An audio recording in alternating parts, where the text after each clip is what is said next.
প্রতিজ্ঞাবদ্ধ হয়েছেন। আবার একটি বল লেগ স্টাম্পের বাইরে, যখনই দেখলেন লেগ স্টাম্পের বাইরে, অভিজিৎ জানে তারাতে ওভার দা উইকেট। চমৎকার ফিল্ডিং, ঝাঁপিয়ে পড়ে, যেভাবে দেখলাম ঝাঁপিয়ে পড়ে ফিল্ডিং করলেন। তবে এরই ফাঁকে ফিল্ডিং যতটা ভালো ছিল, কিন্তু থ্রো যেখান থেকে বাড়তি যেন লাভ তুলে নিল, এখান থেকে রান চলে এলো।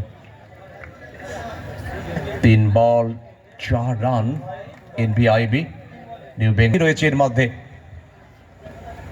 স্লোয়ার যে গতিটা আগে ছিল আগের বলে, সেই গতিতে হেরফের, চেঞ্জ অফ পেস, এটাই একজন বোলারের বড় গুণ।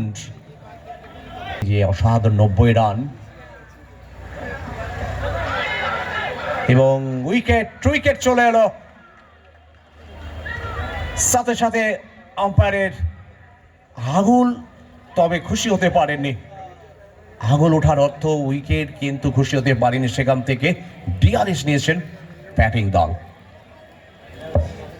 যেন গান্ডিব ধরেছে, যেভাবে শুরুতে আগুন ঝরানো বোলিং করছে। শুরুতে 2টো উইকেট পড়ে যাওয়া মানে বিপক্ষ দলের ব্যাটিং এর মেরুদণ্ডটা ভেঙে দেওয়া।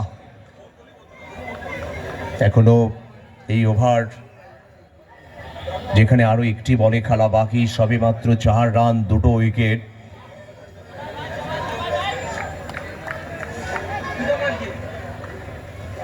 Pritam Marji, the man from Murshidabad, তিনি এসছেন দলের অলরাউন্ডার।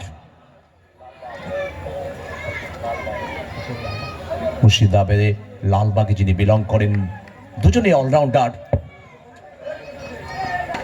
টস হালকা হাতে খেললেন, আত্মবিশ্বাসটাকে বাড়িয়ে ফেললেন। আর দেখতে দেখতে